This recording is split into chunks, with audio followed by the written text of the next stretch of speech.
Chapitre 7. L'agent numéro 16. Les Béréforts avaient été convoqués par leur chef qui leur adressa des éloges. Grâce à vous deux, nous avons mis la main sur 5 personnages qui nous intéressaient depuis longtemps et, par eux, nous avons obtenu des informations très précieuses. D'autre part, nous avons appris, de sources sûres, qu'à Moscou, on est furieux car on a perdu le contact avec les agents russes d'Angleterre. Malgré toutes les précautions que nous avons prises, je crains qu'ils ne soupçonnent que leur centre de distribution, Theodore Blunt, détective international, ne marche plus aussi bien que par le passé. Cela devait arriver un jour ou l'autre, admit Tommy. Il fallait, en effet, s'y attendre. Mais je suis un peu inquiet pour la sécurité de Mrs. Béréfort. Je veillerai sur elle, sire. Dans le même temps, Tuppence annonçait d'un ton ferme. « Je puis veiller sur moi-même, toute seule ?» Vous avez toujours été tous deux très sûrs de vous. Que l'immunité dont vous avez joui jusqu'à présent procède de votre intelligence supérieure ou d'une grande part de chance, je ne sais, mais la chance peut tourner. Cependant, je ne veux pas donner dans le pessimisme. Je présume qu'il est inutile de demander à Mrs. Tommy de rester en dehors de nos histoires pour une semaine ou deux. Pas question, rétorqua cette dernière. Bon, eh bien, tout ce que je puis faire est de vous mettre au courant des maigres informations que je possède. Nous avons raison de croire qu'un agent spécial vient d'être dépêché de Moscou en Angleterre. J'ignore quand il arrivera exactement, ni sous quel nom il voyage, mais je sais que cet homme nous a déjà causé beaucoup d'ennuis durant la guerre. Il se trouvait, en effet, toujours là où on s'attendait le moins à le voir. Il est de nationalité russe, mais polyglotte accompli, il est capable de choisir 6 nationalités différentes, y compris la nôtre. Il est de plus un maître dans l'art du grimage. C'est lui qui a composé le code numéro 16. Il est probable qu'il se présentera un jour à votre bureau sous prétexte de vous demander de débrouiller une affaire pour lui. Au cours de la conversation, il vous tendra le piège des mots de passe. Le premier, comme vous le savez, est la mention du numéro 16 auquel il vous faudra répondre par une phrase contenant le même chiffre. Le second, que je viens juste d'apprendre, est une question. On vous demandera si vous avez jamais traversé la Manche. Il vous faudra répondre « J'étais à Berlin le 13 du mois passé ». C'est tout ce que nous savons. Répondez correctement à ces questions afin de gagner la confiance de notre homme, mais même s'il vous donne l'impression d'être satisfait, restez sur vos gardes sans relâche. Notre ami est très astucieux et peut jouer un double jeu mieux que quiconque. Vous êtes ma seule chance de lui mettre la main dessus. À partir d'aujourd'hui, j'adopte des mesures spéciales. Un microphone a été installé dans votre bureau afin qu'un homme posté dans la pièce au-dessus puisse entendre tout ce qui s'y passe. J'ai déjà envoyé un de mes garçons sur place et, de cette manière, au moindre signe suspect, je serai à même de veiller sur vous deux sans perdre de vue notre gibier.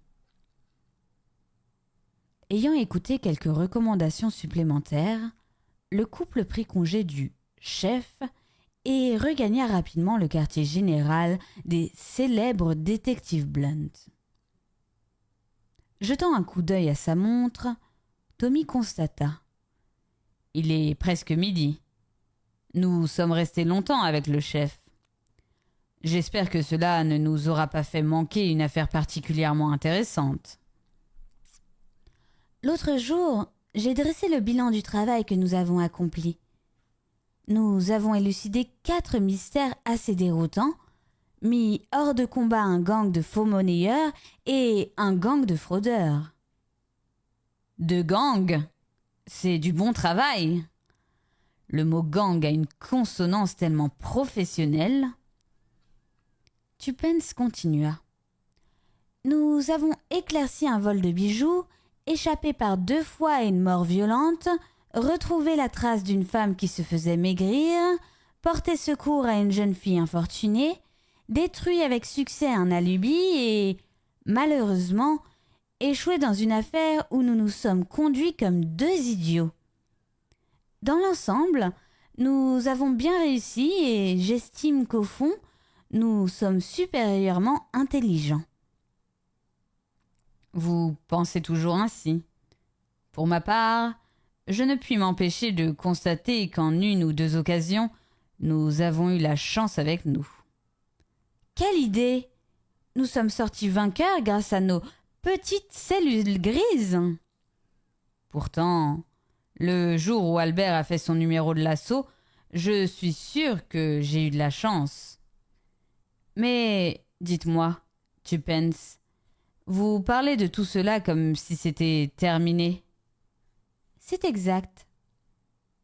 Elle ajouta d'un ton sérieux. Ceci est notre dernière affaire. Lorsqu'ils auront attrapé le mystérieux espion, les brillants détectives se retireront et feront pousser des choux. C'est ce qui arrive toujours. Fatigué de l'aventure, possible. D'autre part, nous avons eu tellement de succès que la chance pourrait nous abandonner. Qui parle de chance à présent?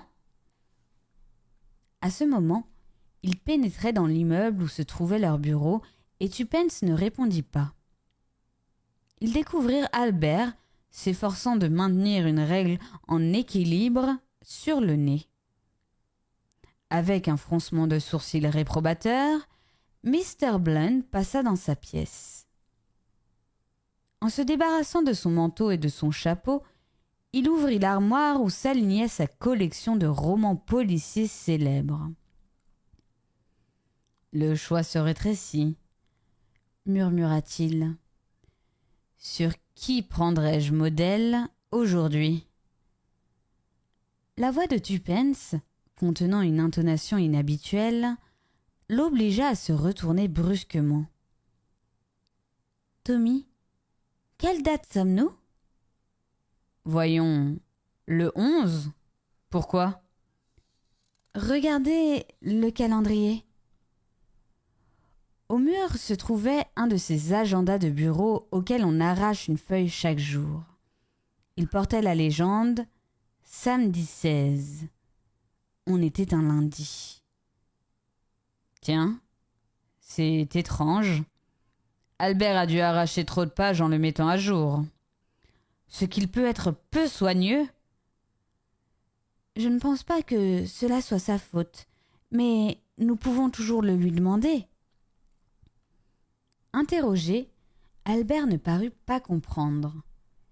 Il jura qu'il n'avait enlevé que 2 pages, celles de samedi et de dimanche, et d'ailleurs, il les montra car elles étaient encore dans la cheminée.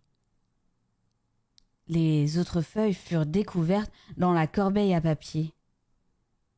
Un acte réfléchi, souligna Tommy, intrigué. Quelqu'un est-il venu ce matin durant notre absence? Oui, sire, une infirmière. Elle paraissait très anxieuse de vous voir et accepta d'attendre un moment. Je l'ai installée dans le bureau des employés car il y faisait plus chaud. Et de là, elle aurait pu venir ici sans être remarquée. Combien y a-t-il de temps qu'elle est partie? Environ une demi-heure, sire. Elle a dit qu'elle repasserait dans l'après-midi. Elle était bougrement jolie. Bougrement?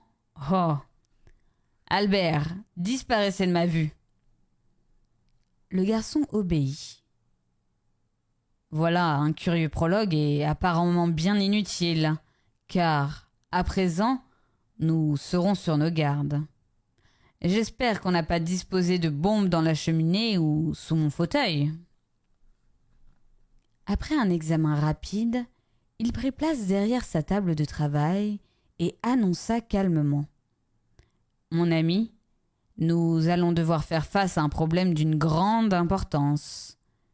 Vous vous souvenez sans doute de l'homme qui portait le nom de numéro 4 et que j'ai écrasé comme une coquille d'œuf dans les Dolomites, avec l'aide d'un explosif, bien entendu. Il ne mourut pas vraiment. Oh, non, ces supercriminels ne meurent pratiquement jamais. Eh bien, je retrouve notre homme rendu encore plus sûr de lui, car maintenant il est le numéro 4 au carré, en d'autres mots, agent secret numéro 16. Vous me suivez, mon ami ? Parfaitement. Vous êtes le grand Hercule Poirot. Exactement. Pas de moustache, mais beaucoup de sellelle grise. J'ai comme le pressentiment que cette aventure sera appelée le triomphe d'Hastings. Jamais. C'est impossible car l'ami idiot sera toujours l'ami idiot. Il nous faut respecter l'étiquette. Au fait, mon ami, ne pourriez-vous partager vos cheveux par une raie médiane ? L'effet actuel est asymétrique et déplorable. Le timbre résonna et, presque aussitôt, Albert entra avec une carte de visite que Tommy lut à mi-voix. Prince Vladirovski. Je me demande. Faites-le entrer, Albert. L'homme qui fut introduit était de taille moyenne, d'allure svelte et portait une barbe blonde. Il devait avoir dans les 35 ans. Mr. Blunt s'enquit-il en un anglais parfait. On m'a instantanément recommandé à vous. Pourriez-vous vous charger d'une affaire pour moi ? Si vous voulez me donner tous les détails. Certainement. C'est au sujet de l'enfant d'un de mes amis, une jeune fille de 16 ans. Nous voulons éviter tout scandale, vous comprenez. Notre firme marche depuis 16 ans, sire, et cela grâce à l'importance que nous attachons à respecter le secret professionnel. Tommy crut voir une petite lueur briller dans le regard de son interlocuteur, mais il n'aurait pu le jurer. « Vous avez des correspondants de l'autre côté de la Manche, je crois. » Sans l'ombre d'une hésitation, Tommy répondit. « En effet. D'ailleurs, j'étais à Berlin le 13 du mois passé. » D'après cela, il est inutile de continuer à tourner autour du pot. Oublions la fille de mon ami. Vous savez qui je suis. En tout cas, je constate que vous avez été averti de ma venue, ajouta-t-il en désignant le calendrier. C'est exact. Mes amis, je viens étudier les choses de près. Que s'est-il passé ? Trahison ! Cria Tuppence, incapable de demeurer silencieuse plus longtemps. Le Russe concentra son attention sur elle et leva les sourcils. C'est donc cela ? C'est bien ce que je pensais. S'agit-il de Sergius ? Nous le croyons, répondit Tuppence sans se démonter. Cela ne me surprendrait pas. Mais vous-même, n'êtes-vous pas l'objet d'aucune suspicion ? Je ne pense pas, plaça Tommy, car nous nous occupons aussi d'un grand nombre d'affaires sérieuses. C'est en effet très sage. Cependant, il aurait mieux que je ne me présente plus ici. Je suis descendu au Blitz et je suggère d'emmener Maryse. Au fait, Vous êtes bien Maryse? Tuppence hocha affirmativement la tête. Comment vous appelez-vous, ici? Miss Robinson. Très bien, Miss Robinson. Je suggère donc que nous allions tous les deux au Blitz, où nous déjeunerons et nous nous retrouverons tous au quartier général à 3 heures. D'accord, Blunt? D'accord, répondit Tommy, qui se demandait où le quartier général pouvait bien se nicher. Évidemment, un des lieux de rendez-vous que Carter était tellement désireux de découvrir. Tuppence enfila son long manteau noir au col de léopard et annonça posément qu'elle était prête. Le prince et elle sortirent, laissant le pauvre Tommy en proie à des sentiments contradictoires. Supposons que le microphone ne marche pas, ou que la mystérieuse infirmière, l'ayant découvert, l'ait débranché. D'un geste vif, il saisit le téléphone et composa un certain numéro. Au bout du fil, une voix bien connue le rassura. « Tout va bien, Berefort.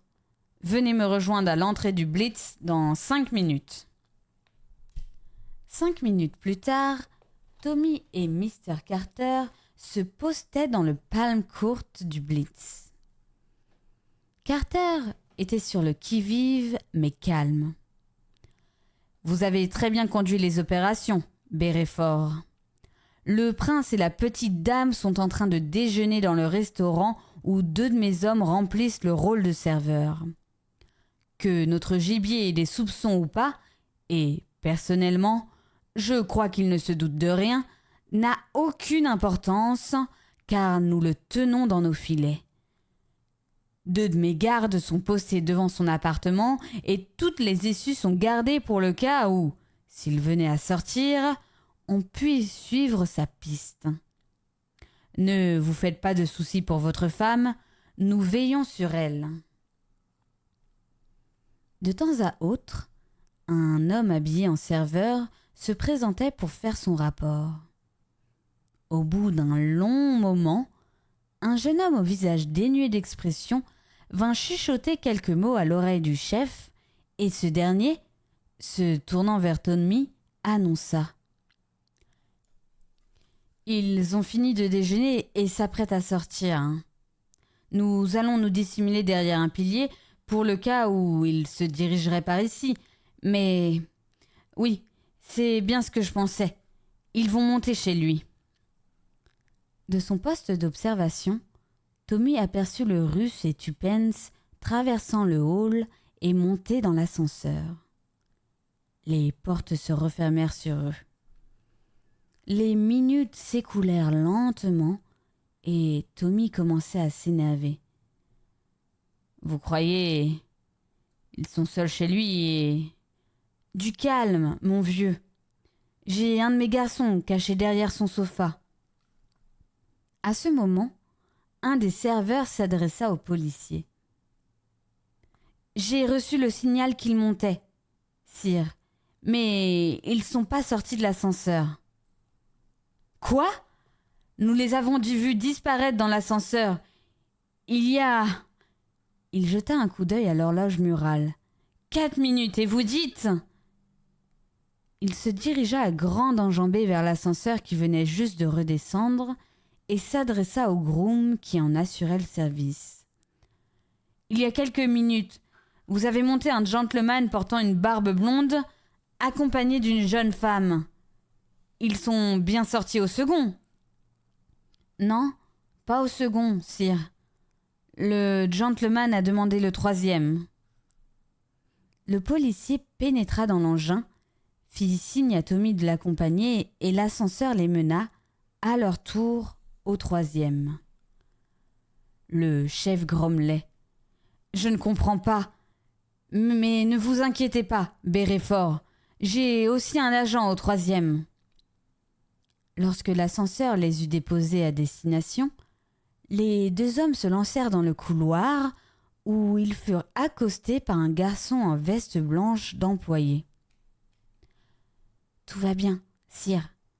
Ils sont au 318. » Carter poussa un soupir de soulagement. « Parfait.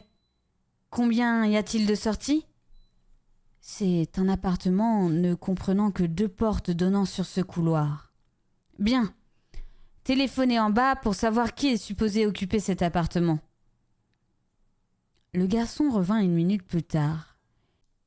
Une Mrs. Cortland Van Snyder de Détroit, sœur. Carter parut préoccupé. « Je me demande, cette dame serait-elle une complice ou... Avez-vous entendu du bruit venant de l'intérieur de l'appartement ? » ?»« Non, mais les portes sont des panneaux très épais. »« Je n'aime pas la tournure que prennent les choses. Vous possédez un passe-partout ? » ?»« Bien sûr. »« Appelez Evans et Clyde Dasley. » Flanqué de ce renfort, Carter s'avança vers le numéro 318 et le passe-partout exécuta son travail.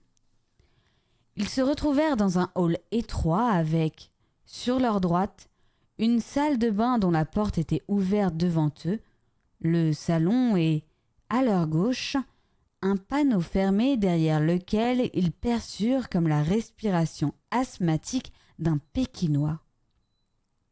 Carter tourna la poignée et entra.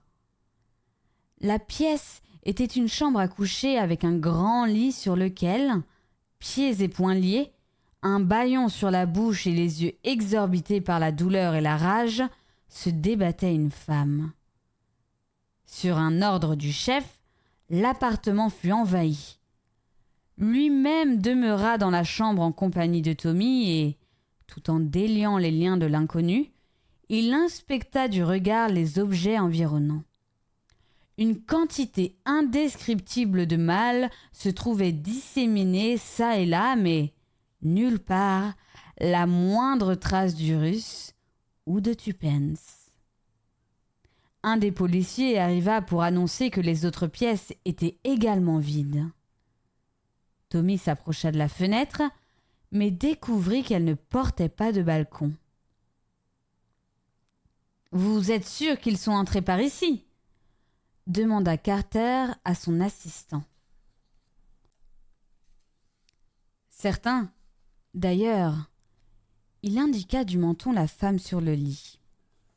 À l'aide d'un canif, Carter coupa le foulard qui étouffait la malheureuse et, tout de suite, il fut évident que quelles qu'étaient les émotions qu'elle venait d'éprouver, Mrs. Cortland Van Snyder n'avait pas perdu l'usage de la parole. Dès qu'elle eut soulagé sa colère, Carter lui demanda doucement : « Pouvez-vous nous raconter ce qui s'est passé depuis le début, madame ? Je vais porter plainte auprès du directeur de cet hôtel. C'est un scandale. J'étais juste en train de chercher mon flacon de Kill Grip lorsqu'un homme est arrivé derrière moi, m'a mis un tampon imbibé d'un liquide très fort sous le nez et j'ai perdu connaissance. Lorsque je suis revenue à moi, je me suis retrouvée comme vous m'avez vu vous-même et je me demande bien ce que sont devenus mes bijoux. Il les a sûrement raflés. Je suis sûre que vos bijoux sont en sécurité, madame. Il regarda autour de lui et ramassa un morceau de verre. Vous vous teniez ici ? Oui. Carter tendit le morceau de verre à Tommy, qui le renifla avant de décréter. Éthylchloride. Produit une anesthésie instantanée, mais de très courte durée. Voyons, Mrs. Van Snyder, vous avez dû revenir à vous avant que l'homme n'ait quitté cette pièce. N'est-ce pas ce que je vous expliquais ? Oh, cela me rendait folle de voir qu'il s'enfuyait sans que je puisse l'en empêcher. S'enfuir ?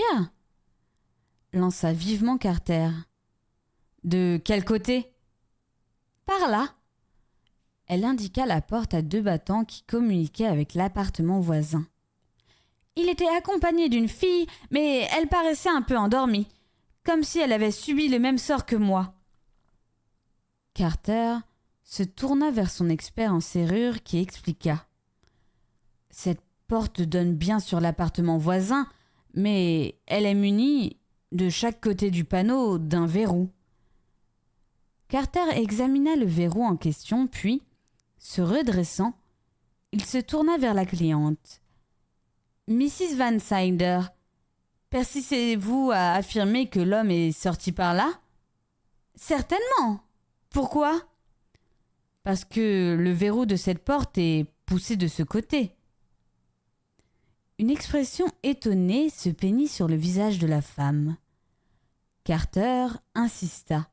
« À moins que quelqu'un n'ait poussé ce verrou après sa sortie, il n'aurait pas eu s'enfuir. » S'adressant à un de ces hommes, il questionna.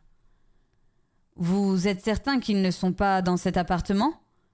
Y a-t-il une autre porte de communication ? » ?»« Non, sir, je puis vous l'affirmer. » Le chef alla ouvrir la grande armoire, regarda sous le lit, dans la cheminée et derrière les rideaux. Puis, ignorant les protestations indignées de Mrs. Van Slynder, il fouilla les 2 grandes malles. Soudain, Tommy, qui examinait toujours la porte de communication, poussa une exclamation. « Venez voir, sir.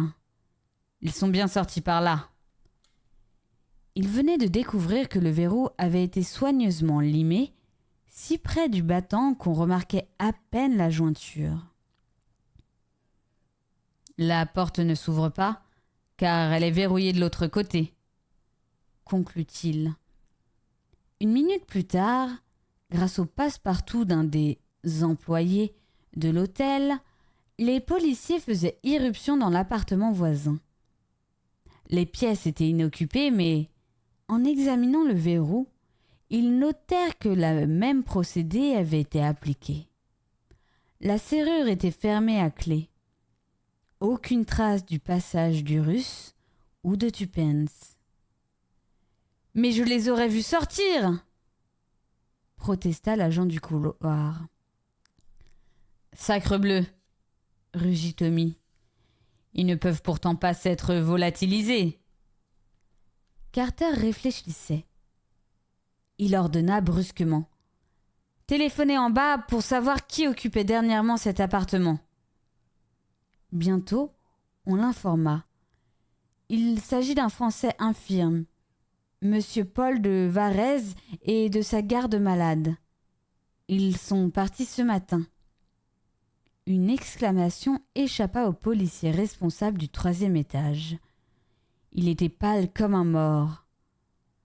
« Le malade dans sa chaise, l'infirmière, je les ai croisés dans le passage. Je les ai vus si souvent, je n'aurais jamais pensé. » « Vous êtes certain qu'il s'agissait des mêmes personnes ?» cria Carter. « Les avez-vous bien regardés ?»« Non, à peine. J'attendais que les 2 autres réapparaissent. Vous comprenez ? » Il n'est pas besoin de se demander s'il comptait là-dessus. Tommy, qui furetait partout, se pencha soudain et tira de sous le sofa un paquet noir qui contenait un manteau, une robe et un chapeau, les vêtements de Tupence et une barbe blonde. Amer, il remarqua. « C'est clair. Ils l'en ont... C'est clair. Ils l'ont en leur pouvoir. Ils ont Tupence.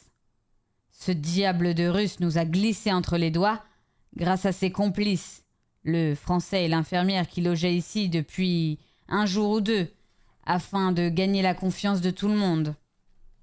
Le Russe a dû réaliser à l'heure du déjeuner qu'il était coincé et il a mis son plan à exécution.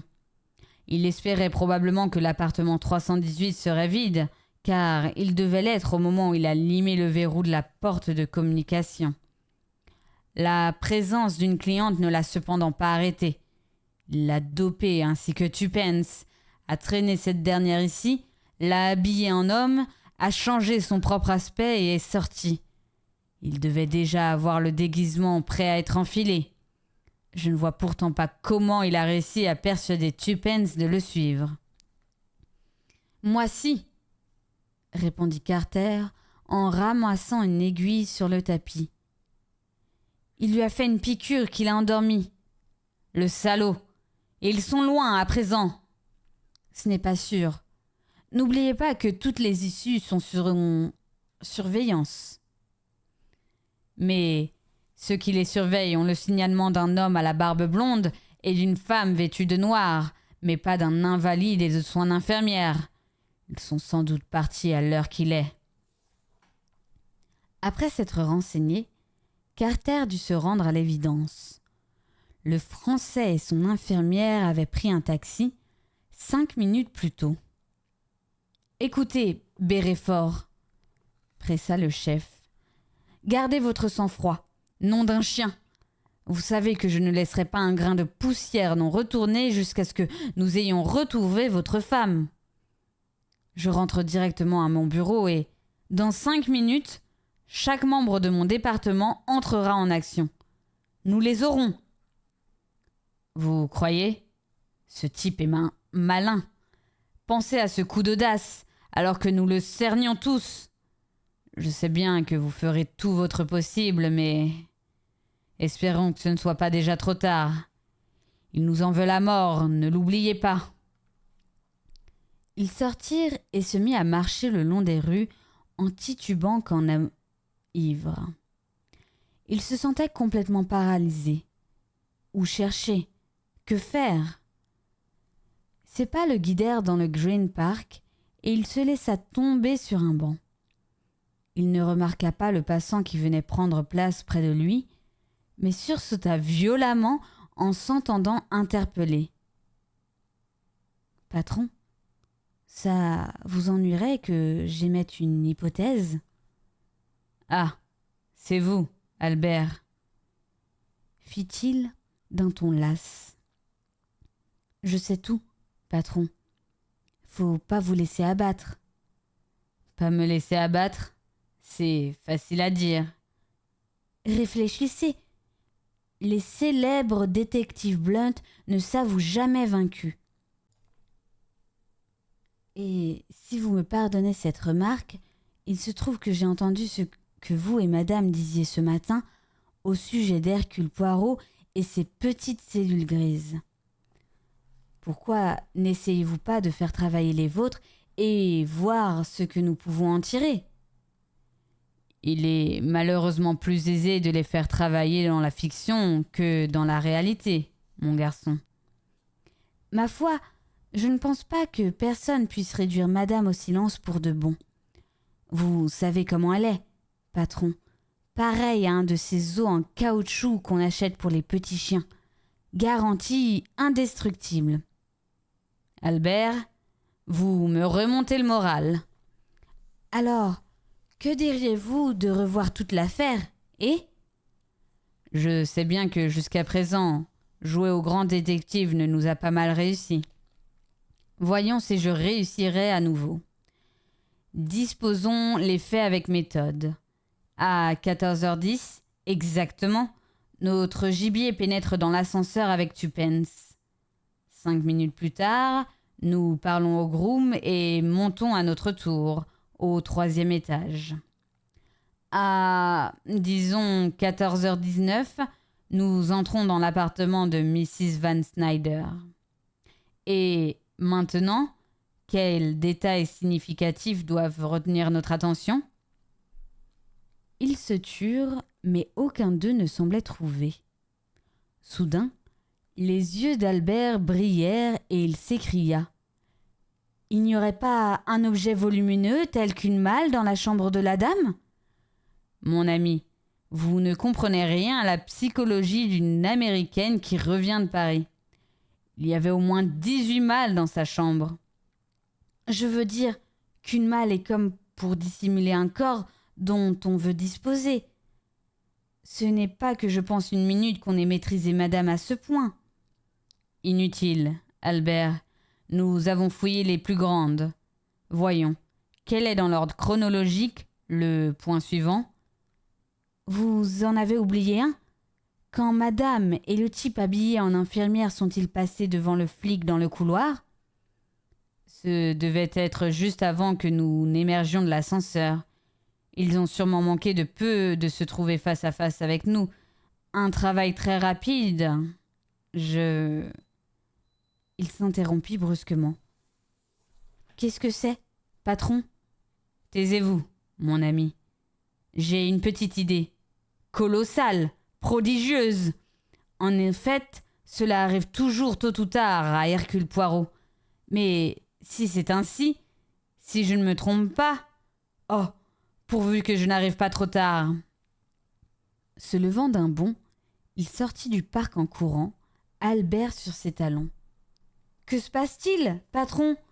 Je ne comprends pas, souffla Albert. Sans ralentir, Tommy répondit. Aucune importance. Vous n'êtes pas supposé comprendre. Hastings ne comprendrait jamais. Si vos cellules grises n'étaient pas bien inférieures aux miennes, quel plaisir prendrais-je à ce petit jeu? Je dis des âneries, mais je ne puis m'en empêcher. Vous êtes un bon garçon, Albert. Vous savez ce que vaut Tupence à mes yeux? Une douzaine de types comme vous et moi. Courant toujours, Tommy pénétra à nouveau dans le hall de l'hôtel. Il aperçut Evans, le prit à part et lui dit quelques mots. Tous trois s'engouffrèrent dans l'ascenseur vers le 3e étage. Arrivé devant le 318, Evans usa de son passe-partout et, sans un mot d'avertissement, ils se ruèrent dans la chambre de Mrs. Van Snyder. L'Américaine se trouvait encore allongée sur le lit, vêtue d'un élégant déshabillé. Arrêtant son cri de surprise, Tommy annonça « Excusez-moi de ne pas avoir frappé, mais je veux ma femme. Cela vous ennuierait-il de vous lever de ce lit ?»« Vous êtes complètement fou !» cria la dame offusquée. « Nous avons bien regardé sous le lit, mais pas dedans. Je me souviens d'avoir utilisé cette cachette moi-même lorsque j'étais enfant, allongée en travers du matelas sous le traversin. Et une de ces malles immenses est toute prête pour qu'on y dispose le corps. Mais nous sommes arrivés trop tôt. Vous aviez eu tout juste le temps d'endormir votre otage, de le placer sous le traversin et de vous faire attacher par vos complices de l'appartement voisin. Je dois admettre que, sur le moment, j'ai cru à votre histoire. Cependant, en y réfléchissant bien, il est certainement impossible d'endormir une femme, de lui mettre des vêtements d'homme, d'attacher une autre femme et de changer sa propre apparence, tout cela en 5 minutes. L'infirmière et le garçon devaient jouer le rôle d'appât afin que nous nous lancions à leur poursuite. Avec un petit sentiment de pitié pour Mrs. Van Snyder, la pauvre cliente victime des vilains. Veuillez aider madame à se lever. Evans, vous êtes armé. Bon. Malgré ses protestations, l'Américaine fut mise sur pied et Tommy tira le couvre-lit et le traversin. Là, étendu en travers du lit, se trouvait Tupence, les yeux fermés et le visage couleur de cire. Un moment, Tommy crut qu'elle était morte, mais le faible battement de son pouls le rassura. La jeune femme était droguée. Se tournant vers Evans et Albert, Berefort annonça « Et maintenant, messieurs, le coup final !» D'un geste brusque, il saisit Mrs. Van Snyder par sa chevelure bouclée qui lui resta dans la main. Comme je le pensais, numéro 16. Environ une demi-heure plus tard, Tupence, ouvrant les yeux, aperçut Tommy et un médecin penchés à son chevet. Nous baissons un pudique rideau sur ce qui se passa durant le quart d'heure suivant, mais après cela, le médecin se retira, pleinement rassuré sur l'état de santé de sa malade. « Mon ami, Hastings, » murmura Tommy avec douceur. Comme je suis heureux que vous soyez encore en vie. Avons-nous eu numéro 16 ? Une fois de plus, je l'ai écrasé comme une coquille d'œuf ou, plus exactement, le chef en son pouvoir. Les petites cellules grises. Au fait, j'augmente le salaire d'Albert. Racontez-moi tout. Tommy lui fit un récit animé des événements passés avec cependant quelques omissions. N'êtes-vous pas à demi sincère en ce qui vous concerne ? Demanda faiblement Tuppence. Pas spécialement. Il faut bien garder son calme. Menteur, vous êtes encore tout pâle. Ma foi, j'étais peut-être un peu inquiet, ma chérie. Dites, on abandonne la partie maintenant ? Certainement. Tommy poussa un soupir de soulagement. J'espérais bien que vous seriez raisonnable. Après un tel choc... Ah, ce n'est pas cela. Vous savez que les chocs ne m'ont jamais effrayé. Un os en caoutchouc, murmura son mari. J'ai quelque chose de mieux à mener à bien, quelque chose de tellement plus excitant, quelque chose que je n'ai jamais essayé encore. Tuppence, je vous l'interdis formellement. Vous ne pouvez pas. C'est une loi de la nature. De quoi parlez-vous donc ? Je parle de notre bébé. Les femmes ne le chuchotent plus de nos jours. Elles le crient sur tous les toits. Notre bébé ! Ah, Tommy, ne pensez-vous pas que ce sera merveilleux ?